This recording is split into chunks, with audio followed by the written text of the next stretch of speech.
What does reality TV, hot models, and Diddy parties have to do with SBA lending? Stick around to find out. Hello, and welcome to a brand new episode of Story Loans. Ladies and gentlemen, we have New York Times bestselling author Joshua Sagman on the podcast today. Josh is the founder of Business Exit Advisors. He recently left the largest brokerage where he was a top producing broker to go out on his own, and now he's on a mission to disrupt the industry. The conversation that you're about to hear is not the typical conversation between a business broker and an SBA lender. So I hope you enjoy. Without further ado, let's get into it.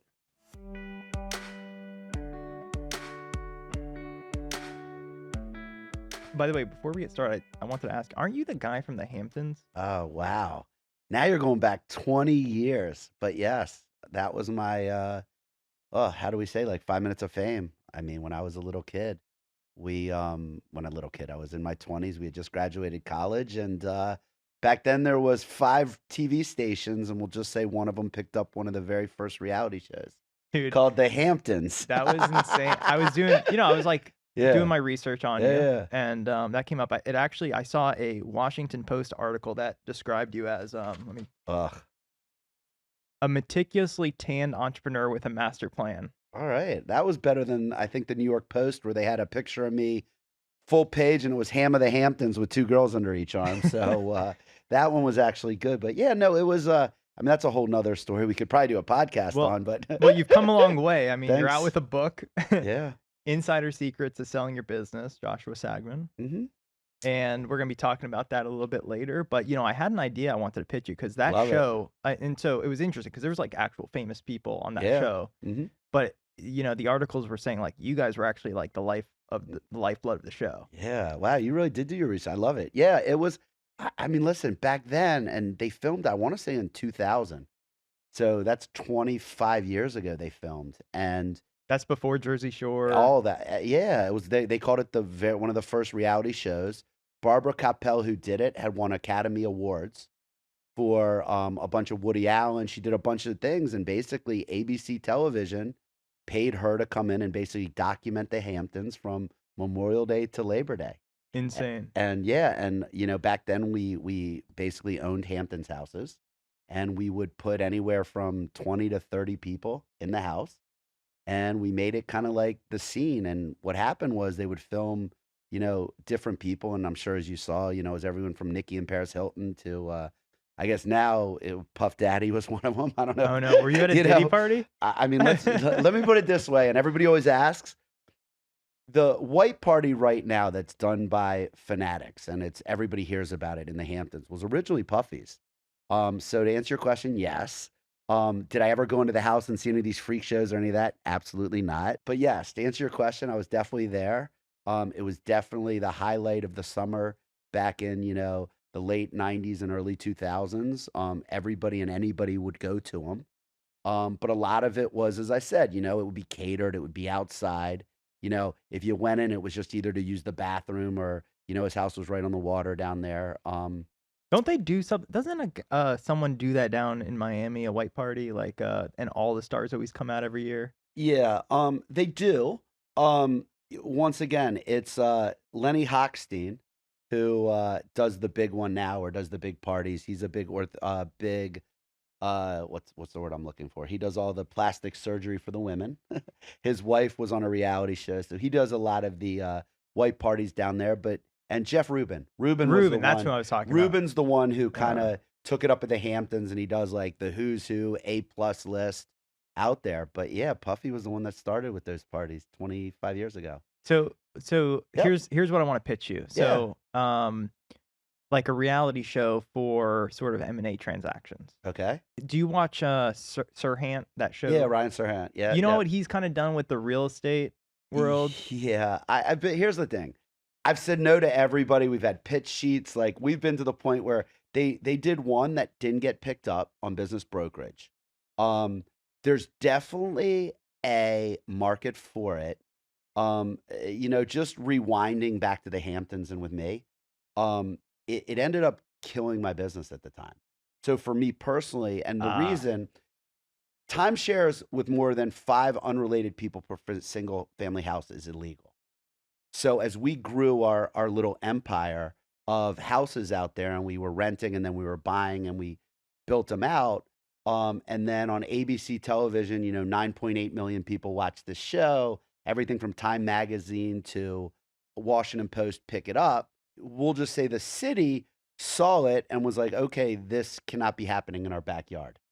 So they came in and they basically, looked at a couple of our houses, shut one of them down, and it was a big ordeal. And for me, it just so happened at that point, because we had oxygen bars, we had houses, we had a lot of different businesses, that I was structuring to come down to Florida, where we are now, because I love the weather and everything else. So to answer your question, it's a great, great, great idea. For me, I'll say I've got like that one toe in, whether I would do it or I would not do it. Yeah, yeah, because it would be definitely bringing a lot of attention. And right now we got a nice little thing going, right? We're selling businesses. Absolutely. And that's my thing. I mean, right now with business brokerage, what I fell into, for every 400 residential real estate agents, there's one business broker.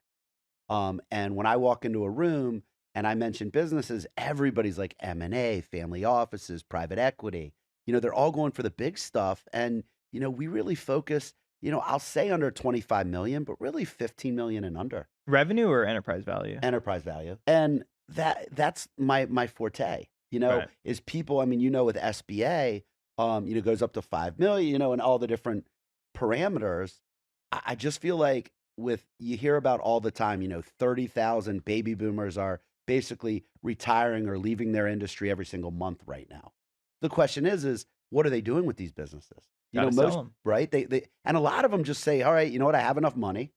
So I'm just going to give it back, which was one of the key things with our book. We really thought about it. We're like, all right, insider secrets to selling your business, maximize price, right? Because that's what they want to get is as much price.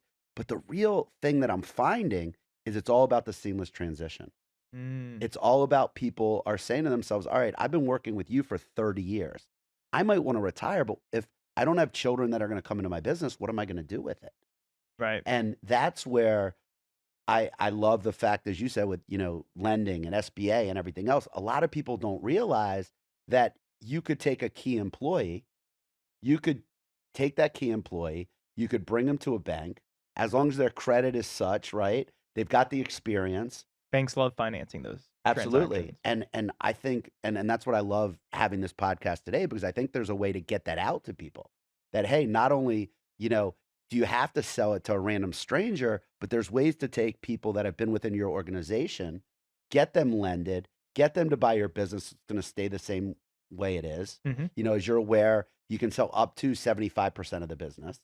They could still position themselves to have equity in the company if it grows or different things. So there's a lot of interesting scenarios that I'm finding with SBA that people just aren't aware of. Well, that's an interesting one. But if a seller was selling to a key employee, would they feel like they needed to go to a business broker still?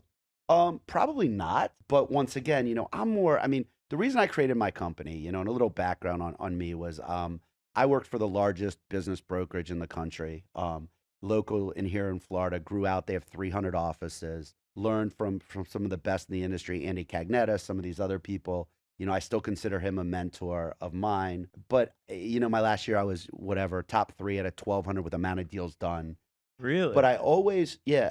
But I always felt like I always felt like I wanted to do more. Like when you're selling businesses, all you can do is sell a business. And when I created my company, I said, okay, I want 3 divisions because 7 out of 10 businesses aren't ready to be sold. Mm, So I can sit across from you and I can say, okay, you're ready to sell, we'll sell your business. But if you're not ready to sell, what am I going to, a lot of times we just say, sorry, well, I created a consulting division that now will sit down with you and say, okay, we're valuing you at $7 million. Well, you need 10 million. How are we going to get you from 7 to 10?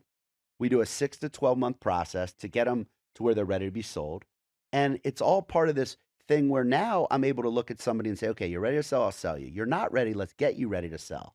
And the third part that's really kind of been one of my pleasant surprises is my franchise division. mm, Because, most businesses, when they get to 1 to 3 units, mhm. start having concerns about scalability. What's my next step? I've got 3 hair salons. Am I going to go private equity? But then I'm strapped in, right? I have to be it. Or why not go the franchise route? Franchise the model. Franchise the model. Like this place, I can see that happening. Oh, are you guys Are they podcast junkies? Are you guys Probably. franchises? No. So after this meeting, we're going to sit down and talk because this is brilliant. Shout out podcast junkies. Yeah, absolutely. Listen when you see it. But no, so what we do is we look at the business, and if we like the business, we franchise, and basically we franchise for $45,000. And literally the money we take, we teamed up with another group, and the group that we teamed up with does the FTD docs, does all the paperwork. Basically, I like to say we work with you and we take the box, we hand it to the company that does the wrapping of it, puts the bow on it. Then it comes back to us, and then what we do is we say, listen, I've got 4,000 buyers. Yeah, let's go out to market. Correct. Let's take you out to market. Let's find your locations.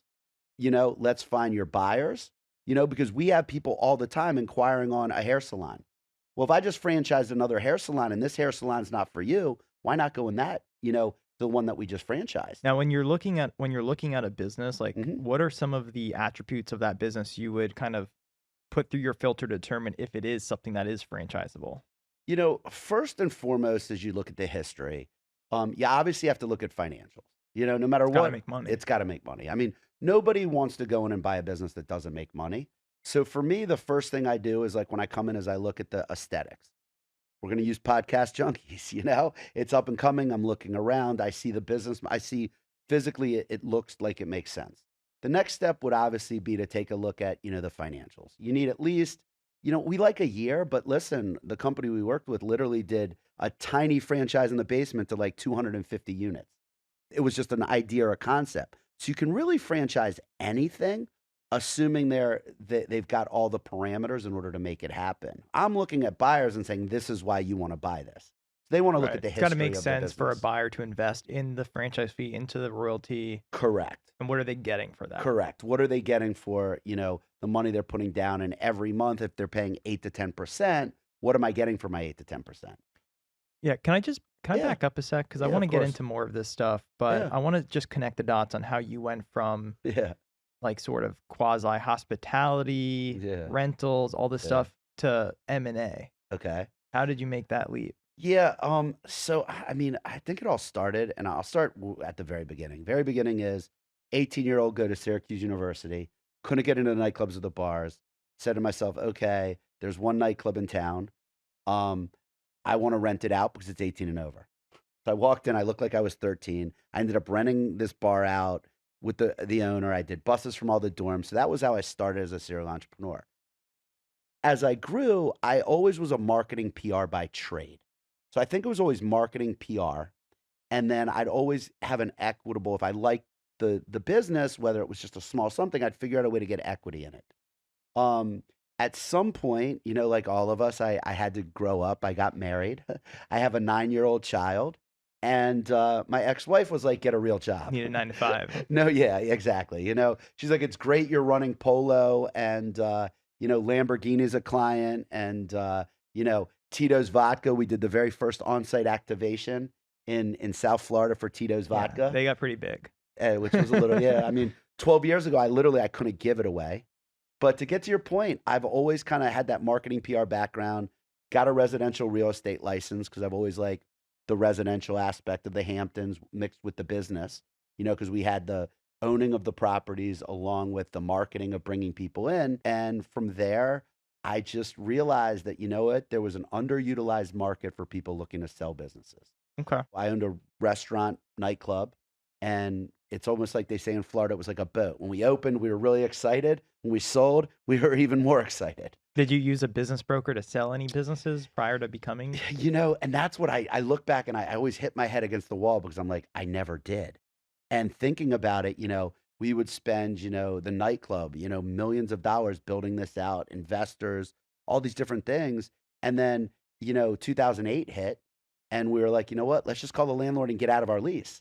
And I still think there's a majority of people out there that don't realize if you have assets, you have a potential sale. Looking around in a place like this, like they spent X amount on furniture, fixtures, and equipment, right? All the cameras, everything else. Right. They spent a bunch on the build out, the floors, the everything else in here. Well, those are a value. So even if you're not making money, Then you're just selling for the value of the the assets. value and the lease. A lot of times people don't realize that Give they a get favorable lease. absolutely in South Florida. A lot of people got in before COVID and everything else. So the lease terms are very favorable to a buyer. So you've got a fully built out location. You've got a concept that may or may not have been marketed or promoted, right? And there's an opportunity here for somebody to come in. And there's a whole nother element of people that we deal with, buyers with E2 and EB5 visas. Those are big down here. Huge. And, Canada is just a number. So with Canadians and all the issues with their government and being shut down, literally I've done probably 15 of these with Canadian buyers that just want out of their country. And it's only a dollar sign. So when I say a dollar sign, one person plus or minus 75, 80,000. Two will say 160, 175. So me or you could live in Montreal, want to come down to South Florida, and we could literally buy a business together. My family and your family could move down here. And then I think it's like, it starts as a 2-year and then it can go up to 5 additional Well, for a this working is visa. by the time this comes out, they might be a state. Very true. Or they could be the Gulf of America, or you never know with everything going on. So you went to the big firm, Yes. worked under some of the best in the business. Absolutely. You were there for a few years, Yep. did incredible deals. Yep. You were top producer. Yep. Right out of the bat, you had success. Yes. I mean, you like shattered records with that. Yes. And then you're like, okay, now I'm going to go out on my own. Why did you decide that? I've always been kind of that, what's the word I'm looking for? Kind of like an industry disruptor, a Like serial entrepreneur, a vision. I was going to say visionary. Yeah, I well, didn't want to yeah, inflate yeah, your yeah, ego yeah. too No, much, no, but no. like, Look, I've always, so to answer your question, I just knew that I had gotten to the top of my game with the large company. And I knew that there was no way for me to do anything else. It became a franchise. So unless I was going to buy a franchise and move out of the state of Florida, I was kind of stuck where I was going to be. you hit the ceiling and you wanted more growth. Yeah, I hit the ceiling, and I also saw an opportunity to expand on business brokerage. Business brokerage 101 is, third generation of, I hate to say it, but most of the guys in the industry have had 2, 3, 4 jobs. This is their last Right. stop. They're a little bit older than I am. It's one of those, It's an old crusty industry, just like my industry. yes, 100%. And Ripe for disruption. absolutely. And that's why we joke, but we're always like, we're industry disruptors. But yeah. Because we use, we're on a podcast. Yeah, like that. But the thing is, they're just starting, these sellers and buyers and older. I just had a conversation today with one of my brokers because my company's kind of grown. I mean, we've got 15 brokers now. We've got 4 back of the Wow. house. We just launched a year ago. Incredible. And something to tell you a little bit about me was when I decided I was going to leave the company, I sat down with the president, CEO, and the senior VP. Senior VP is one of my closest best friends. And I said, listen, I'm at a point where it's time for me to move on. What's the best way to do this? I had signed a non-compete, which basically was for 1 year. And in 2024 or 2023, I set out the whole year. And what's crazy is I would go to these meetings and I would see all these people that, signed the same non-compete I did, but just said, you know what, screw you, I'm going to go work on my own. But how I Really? am, 100%. But I did what was right. And the company I was with, when I was done with my year, gave me my 4,000 buyers that were my people that I had worked with. Wow. So to this day, when we're out and about and we see each other, it's hugs. There's no Yeah. ill 'Cause will. it's a small industry. We're going to run into each other. Yeah, but I just think it's how, I've always kind of, and this comes from my father and my grandfather, like, you're only one person. You know what I mean? And when I say one person, like, how you act, how you treat others, your word is your bond, like Your all those things I've reputation. always, all you have. absolutely, absolutely. And that's why, as I said, I sat out all of 2023, but I also planned. And now it's coming back to you. I wrote my book, 2024. Perfect year to write a book. Absolutely. I teamed up with a good team. As my company grew, other people kind of came to us. One of my managing director was with the company I was with for 24 years. My lead broker opened 84 offices. So literally my lead broker traveled around the country for 3 years. And if somebody bought a territory for business brokerage, he was the one that went and would sit down with them and would go from A to Z. And then you know what? He'd be in, Idaho one day and the next day he's flying over to Texas. So you have people that you've worked with in the past who are seeing what you're doing and they want to be a part of it. Correct. Why is that? What is it about your approach to the business that's, different and attracting all these folks to it? Yeah. I mean, I think a lot of it for me is culture. A lot of it is I'm very transparent right from the beginning. I'm like, listen, full-time, they're laughing when they watch this, but full-time effort gets full-time results. And, if you're a part-time, you're going to get part-time. But if you're actively involved with this, I can tell you that your first year, it's going to be tough, but you can make six figures. Year 1 to 3, you can make 3, 4, 500,000. And then as you get going, and by your fifth year, you can become a millionaire in the business. And this was everything that I was told from my prior, and it's what happened with me. It is tough. Now, usually, it takes 6 months, a year, to get a deal closed, find a deal, get it through the process, closed, because, selling a business just takes forever. Yeah. Got to get it prepared. You got to get it to market buyer. In the book, it's like talks about closing as like the last chapter. I was like, oh, to me, that's the whole thing. Because like at the start of closing, it's like you're coming to, we're doing a loan, we're going. Yeah. But there's like 7, 8 months, a year before that, I don't even see. Well, and that's why remember why I created this company was now my people can franchise a business so they can get paid right away franchising a new company. They can also structure businesses to be sold. So, as I said, 7 out of 10 businesses aren't ready to be sold for whatever reason.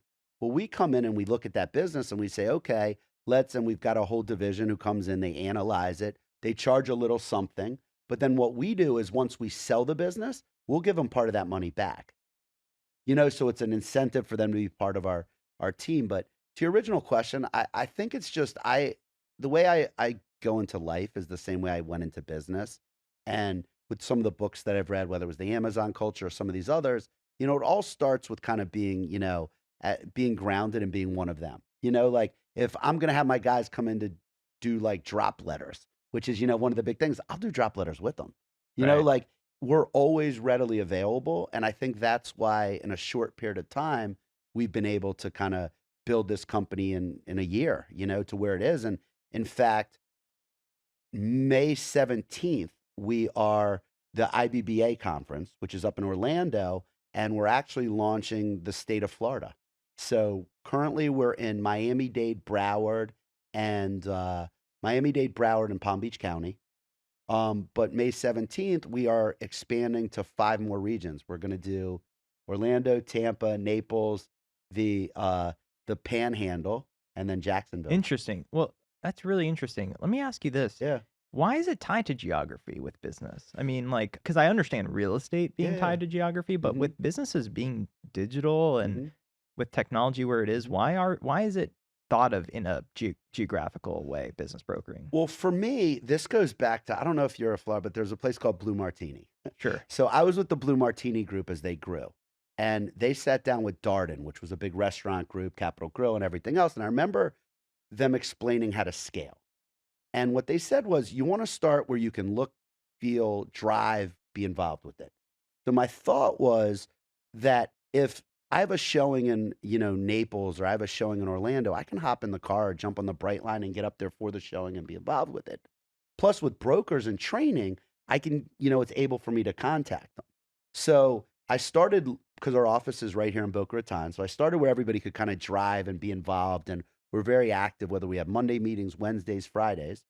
But then the next step, I think, in the evolution of scaling a company would be to go into different areas or regions in Florida. And then 2026, our goal is to basically go regional. And that was what I was saying, what they said. That now, is this still like we'll say 10 years because of everything you're talking about? Absolutely. With selling a business, you still need to be able to do buyer-seller interviews. You still need to be able to have somebody boots on the ground, we like to say, to show it. Yeah, and I guess now that I'm thinking about it, if you're selling your business, that person is, a baby boomer. They're 60, they're 65, sometimes they're 70, sometimes beyond. So I guess they're more inclined to want to sit with you too. Absolutely. And a lot of them, I mean, listen, if I'm gonna get in bed with somebody and they're gonna be the one to make me retire, I want to get to know who I'm meeting with, And that's the one thing, like I used to speak a lot and do a lot of different things. I always used to talk about the different generations. My generation remembers before the cell phone. I remember when, if I wanted to call somebody for a date, it was a landline and it would be like beep, beep, beep. Or then you'd finally get through and I'd hear hello. And I'd be like, yes, can I speak to Jennifer, please? No, and then a lot of our deals or our parents' deals were done on the golf course, one-on-one, you're golfing, you're getting to know them. Nowadays, like the Gen Zs and all the youngers, they push a button. They have their own avatar. Like they don't get to know like you and me what we're doing. This podcast is great, but a lot of the kids have never had to have one-on-one communication. Yeah. So that's to me the biggest thing about business brokerage and being able to, hedge the gaps. Kind of like we talked about, where it's an older, third generation, old crusty type of guy. And, I'm kind of that in between the young kids. I mean, even with, my brokerage, as I said, with the 15 of us, I mean, I've got 23-year-old girls that were models, that want to get out of modeling and like the industry, and they become more lead sources. The other thing we've done to kind of industry disruptor is we do a lot of back of the house. When I first got in the industry, I was a broker for the largest company, but it was just me. I'm doing my NDAs. I'm doing all my work with my SBA. I'm doing my landlord lease negotiations. I'm sending everything out solo. Then when I grew, obviously I had, 2 assistants, and I even to this day still have my mom who's retired, sending out stuff just because she wants to do something. But what I noticed was people were, the younger kids that I brought on were really excited about it, and they're doing great. But the problem is sometimes, as we said, they're sitting across from an 80-year-old owner. Hmm. And is the 80-year-old owner going to tell them, what their SDE is, how much money they're making, their EBITDA, their top line, their bottom line, So it's been an interesting. That is interesting because you can kind of that's an interesting model because you bring in a younger generation that Yep. didn't even know this existed. Hmm. Like most people don't know it exists. Yep. And it's almost like you can employ more of a deal team approach where you've got your feelers out in the market, bringing in deals. You've got the guy with the knowledge, and then folks helping with support all around, which Mhm. is different than like how you were doing it at the last place. Absolutely. And my managing director almost tells everybody, and shout out to Danielle. She's always like, we do a mini M&A approach. Right. And what I love about our industry, and I say it all the time, is everybody only thinks, private equity, family offices, hedge funds, they don't look at anything under 25 million. I mean, they'll say, oh, maybe 5, maybe, but really the small business owner is the concern, just like with what you do. And I've said this all the time. SBA really doesn't look at anything under $250,000, right? I mean, what's your, and Yeah, about 200K. yeah, I was going to say, so lenders, a lot of times we come across these small business owners that want to buy, a $150,000 pizza shop. Well, who do they go to lend?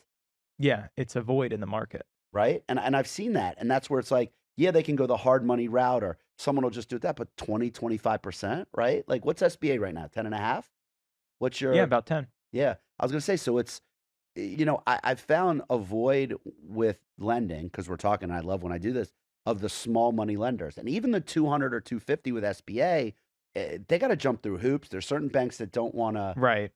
That part's getting a little bit better, but it's still not where it is, but it's moving in the right direction. But we've always found it hard because, like with you guys, for example, you Mhm. sell a business for 200,000, you probably have a minimum fee. 12%. Yeah, we're going to make so much less money on a $200,000 deal than a $5 million deal doing not the same work, often more work. Mhm. And that's not right. I mean, that shouldn't be, to me, as an industry disruptor. I've always said, well, how can we streamline the process so that those types of loans become more profitable to the Mhm. bank? And there's ways to do it, but it's really hard to get a highly paid person to shepherd it through, like the SBA business development officers like myself. Like when Mhm. we're like, we have to create minimums because you only have so many hours in the day. So Yeah. it's like you get the younger folks who are coming up to handle those loans, Mhm. and it's just these are hard transactions still to navigate. So then it's just like the process just isn't there. It's more bumpy. Look, I get it. I mean, it's like we'll go into the conference and one will say, okay, if we get it done by May, you get 2 points. You know what I mean? And Right, right. then it's 1 point. And for me, which I tell my people, I'm like, listen, go with who's going to get you to the finish line. It's not about 1 point. It's not about 2 points. It's about who's going to get you to where you need to be. And that's and that's how we've always done a philosophy. I like to work with a lot of these lender mini men who Sometimes we get 20% of it. But you know what? I know that they're going to do everything in their power to get my client the best rates, to get everything else. I mean, right now we've got one of my lead brokers has 4 under in SBA. And every day it's something else, It's an whether everyday. it's stamp tax returns, which are waiting from the IRS for a big one to, So Yeah, that's why, like in the book, we talk about the closing, and I'm yeah, like, oh, closing, itself could be a whole book. When I write my book, it's like gonna be all about closing because you're literally in this, from the time you have a signed LOI to closing. Let's just say that's a 90-day cycle. It's every day. You're just kind of in there in the trenches, pushing the ball forward every day, whether it's just with underwriting or the closing, the lease, the landlord consent, the 100%. insurances, Uh, all of it. and that's where like people, I feel bad because I'm laughing because you're so right. And then all the other stuff we have to deal with because we're still dealing with due diligence, right, during this process. Right. So It's even all though it's an parallel. underwrite, it's all parallel. And then on top of that, you've got this landlord lease negotiation. So at the end of the day, you Yeah. guys need 10 years, right? So we've got to go to the landlord, and some of these landlords, they don't have to give us 10 years, right? And not only that, they got to sign like, hey, we need access to the premises if there's a Yep. default. And they're like, well, why would I do that? And then Then they f- want a big deposit. And First lien rights. And then when I'm dealing, as I said, I do a ton of these visa buyers. Well, what am I going to do with a visa buyer from South America that doesn't it's have a credit risk It's in their I mean, eyes. I'll tell you right now in South Florida, the public shopping centers. I've lost 2 or 3 deals because the public leasing agents didn't understand the visa process. Yeah. So we literally had to go all the way up the chain of command to explain, listen, they'll pay more, right? They might 6 months, they might have to pay down, but they don't have, the social security numbers and everything else that they need. I got one right now where it's the business is 60% owned by a U.S. citizen, 40% owned by a U.K. citizen. Okay. So they've got to guarantee the loan Yep. because they're over 20, Mm-hmm. but they don't have any tax ID number. So they have to actually go get one. You can actually, go to the IRS and get just a tax ID number. Mm-hmm. Doesn't mean anything with citizenship or anything like that. Interesting. But it's just another little nuance on all of these different situations that we come up with every single day. Which is why we take our 12%. I mean, and it's all the same. Like, as you said, like, you don't want to worry about a small one because you make more money on the big ones.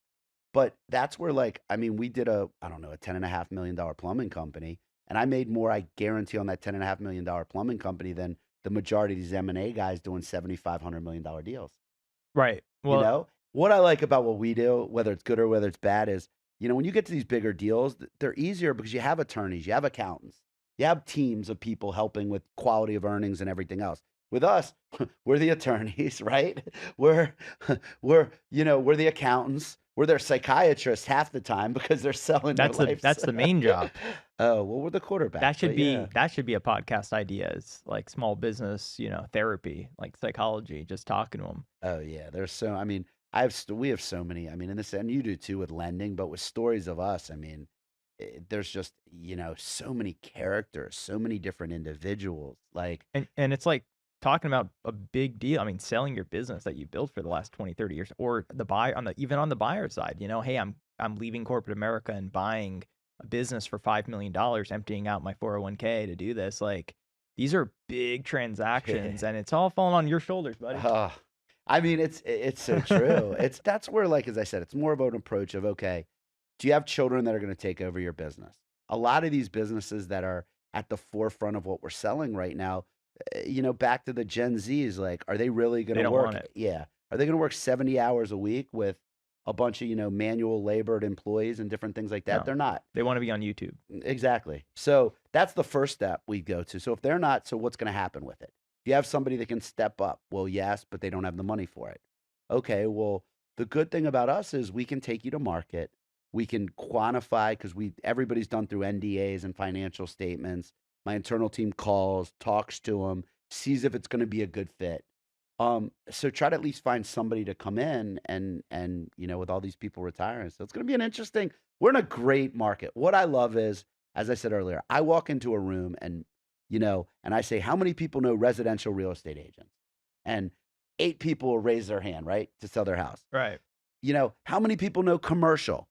2 or 3 might raise their hand. But I say business brokers, and like you All might of a have one sudden. hat. Yeah. So I'm like, okay, so nobody knows who to go to, yet all these people retiring with their businesses.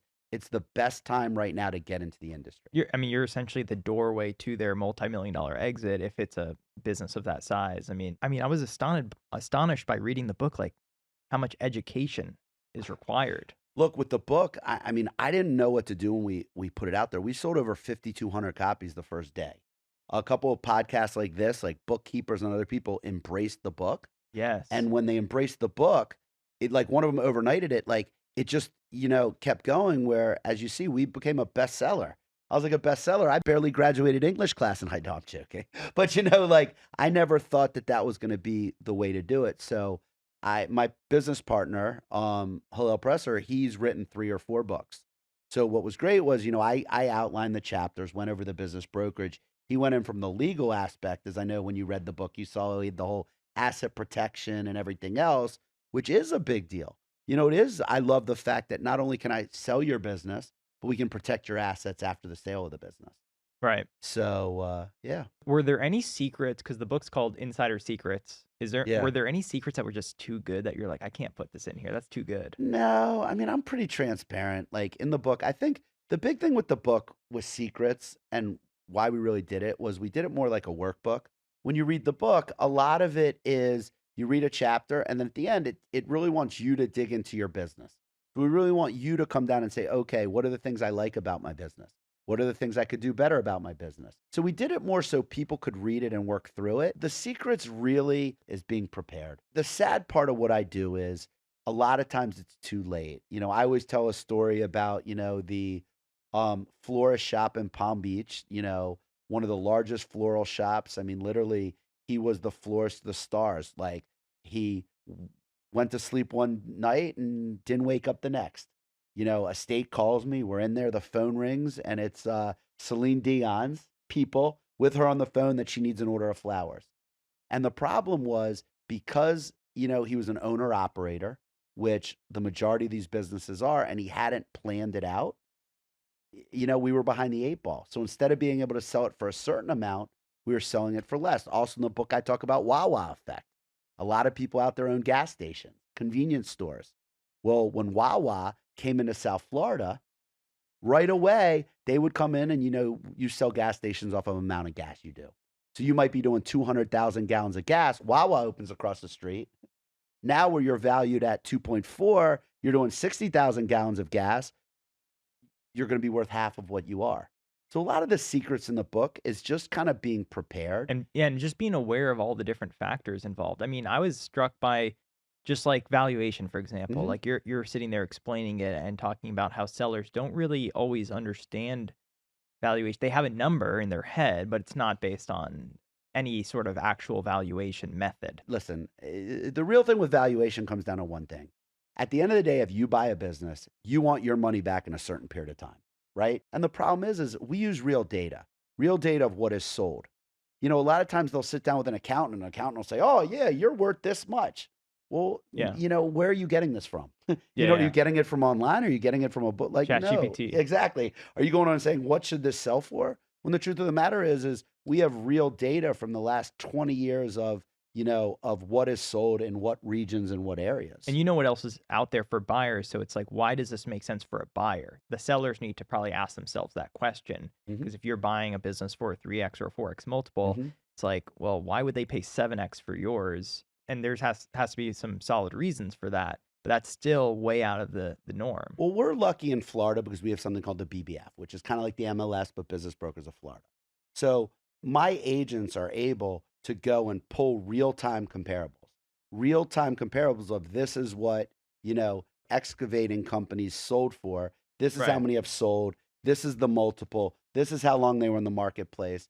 So we're able to show them real data, of real businesses, not just, as you said, somebody that, does ChatGPT and says it should sell for 5x multiple. Isn't Florida like the only state that does that too? Well, yes. It is. There's a couple of other that have tried, but Florida is the only one that really has kind of all the brokers kind of got together and said, let's work together to sell businesses. Yeah. Now, the pros of it are we do a lot of deals. For people like myself, it's not about making all the money. It's about really sitting across from somebody and seeing them cry and happy. But we also have to co-broke.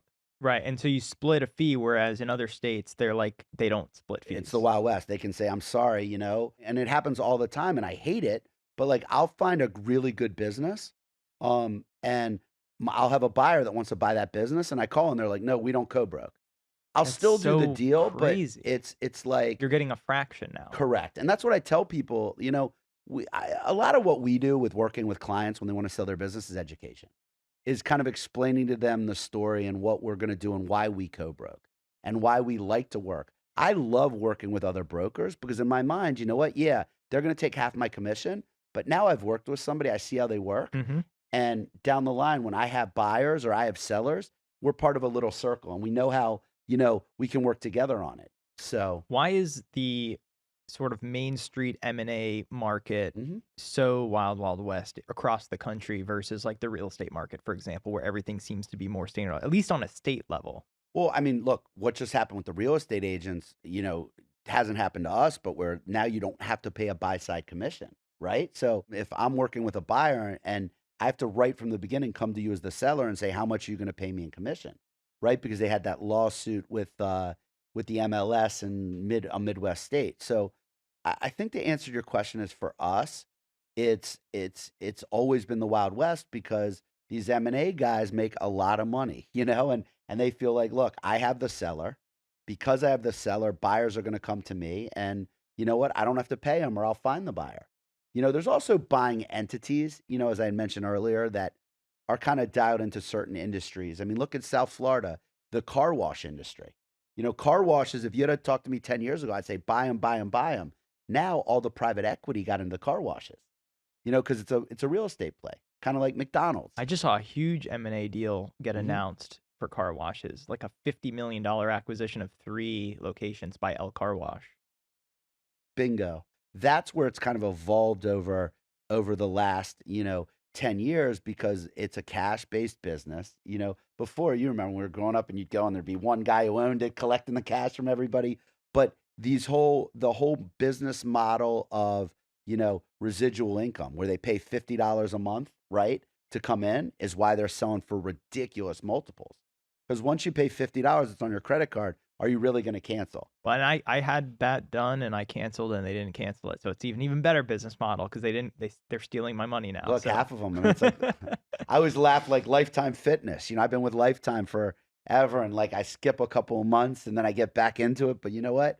First of the month, they swiped your credit card, well, right? that's the whole model with Planet Fitness is it's so cheap, but they sell them to people they know are never going to come. Yep. And so that's sort of their mindset is like, we're just going to sell this for so cheap because we know no one's going to come. And that's why the gyms are always, they're not like overly crowded. But if everyone that had a Planet Fitness membership decided to go to the gym one day, it would be insane. Actually, one of the companies we just franchised, it's a cool concept. It's called Natural Blends. He has 3 units, and the concept is he's like an all natural smoothie Aussie bowl salad place, but he's got a GNC component. So Mhm. you go in and you get your smoothie, and then you know what? They upsell you on the B12. His big location did over $1 million, but I'm getting at is we put them near Planet Fitnesses.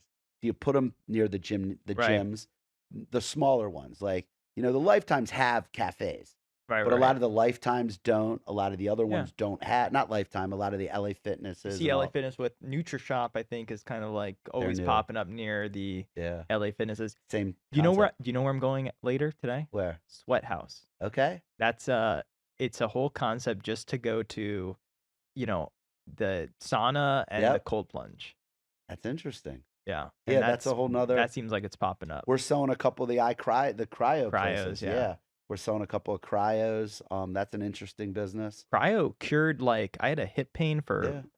weeks, if not months, Mhm. and I was doing everything to try to get that pain out. Everything, foam roll, everything. And I did one cryo session and it went away permanently. Really? So I'm like a huge cryo person now. Look, I love it. As I said, these are all newer trends, in the health and wellness space. Health and wellness is another great, great, great industry. We're doing a telehealth. We're franchising a telehealth company too right now. Oh, So sick. that's another one that, That's a big one, especially with the whole, make America healthy again movement. yep, absolutely. So yeah, as I said, that's why I kept mentioning, I said, yeah, we sell your business, we structure business for sale, but this franchise is the interesting one. Like, I can't tell you how many times now that it's opened my eyes, I see it and I'm like, wow, that would be a good franchise. Yeah, I mean, yeah, absolutely. And I actually had a franchise attorney on here on this podcast before, who's in Boca. Really? Adam is his name. It's the franchise firm, and he does that similar. He'll like create the FDD, right? Because he's Yep. the attorney and stuff Uh-huh. like that. I always thought it's fascinating. I used to finance a lot of franchise startups as Mhm. an SBA lender. I kind of got out of it because I didn't like getting involved in construction lending, Mhm. but that's why I pivoted more to like M&A Mhm. transactions. But it's like a fun, it's like a lot of energy in that space because it's like new concepts coming to market. You can go and open one and be, one of the first people to open that type of business in your market. But then the downside to me is like, oh, is it a trend? Are three of them gonna come follow behind me and now compete with me, and then the numbers get driven down? How do you think Yeah. about that? I mean, listen, for us, if we're going to franchise or get involved, as I said, back to that whole family model of what we put together, we've planned it out. It's a good thing. But if you are the lender on, I'll use the smoothie shop where we just got pre-qualified for 500,000, as you said, a lot of them are construction loans and everything else. And it goes to, 150 units, you know, that's that whole mentality of M&A versus small and mid Right. market. I'm a big believer of, the big ones are out there. And listen, I do a lot of big deals. I'll do 75, $100 million deals. We'll team up with other groups. But my bread and butter is that 15 million and under. And same thing with lending. It's just an interesting thought process with the lending. I said, because you're more M&A and you're like, what happens with the concept? Like Crumble got crushed. Yeah, I was going to say the next Crumble. I was thinking of some other ones also. Were those SBA? They were probably lended Dude, on too. there was a big one that was like basically fraudulent that I actually financed two of them. That Okay. was a burger shop. Yep. They were about to open one on Atlantic Ave, like right at the middle of this whole sort of fraud stuff was coming, and had the sign in the window, Yeah. coming soon, and then Yeah. it never opened because of all the fraud. Well, and a lot of that is, I mean, look, a lot of those tend to be smaller, And right? that's a Like, one-off like yeah, situation. Like yeah. that was like probably the worst example, ever that I in my like 10 years of doing this or whatever. But Yeah. I want to go back to what we said on the Wild Wild West. You've got this world where there's no standard LOI template, right? Everyone's Mhm. doing their own LOI. Some people want IOI. So the whole process of how a business is coming to market just depends on what the broker wants to do, Mhm. basically, right? But then you have uh, brokers with buyers, Mhm. and like you'll accept a lower fee. A lot of brokers won't. Like, why would I? Mhm. And then that deal doesn't get done because of what just seems like an inefficient market. So like when we talk about this industry being ripe for disruption, like what do you Mhm. think it should be? Like how should it work? That's a really good question. I mean, listen, you're never gonna have a straight, cookie cutter process, because of how it is. I think they should. I think, I become the second or the third broker, where they've already gone through the trials and tribulations of brokers that aren't educated on the system, don't have back of the house. With your question, I don't know I mean, I'm thinking right now about, you said, like, how do you make it so it's not the Wild West? I think some of it is like what we have in Florida, where when you join the BBF, which gives me access to comps, gives me access to different things, there are some parameters that I have to co-broke up to a certain amount, right? And then up to a certain amount, I do a lesser fee. And then up to that, I think it's, you don't have to on the bigger deals.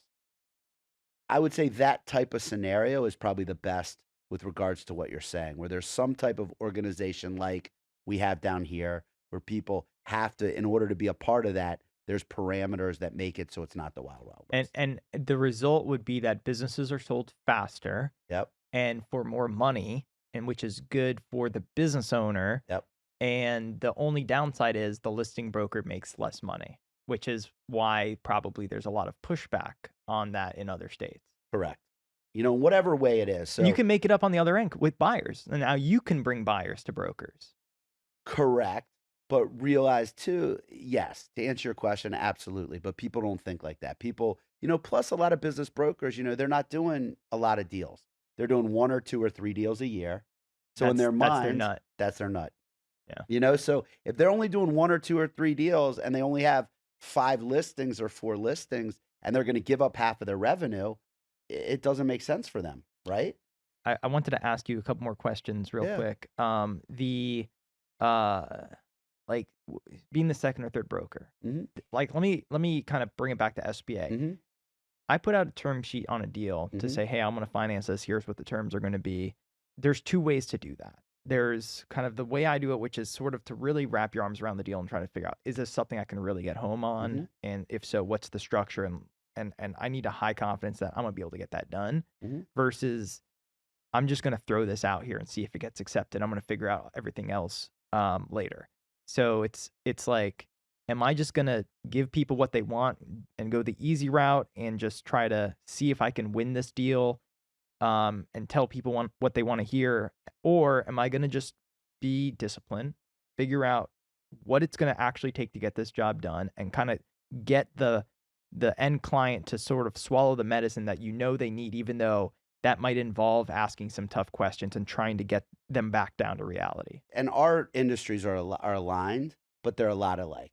So as you said, you're a very good SBA lender. You're going to get them in the best terms ever. I have a client who went through a company and, had the balloon, had the variable rates.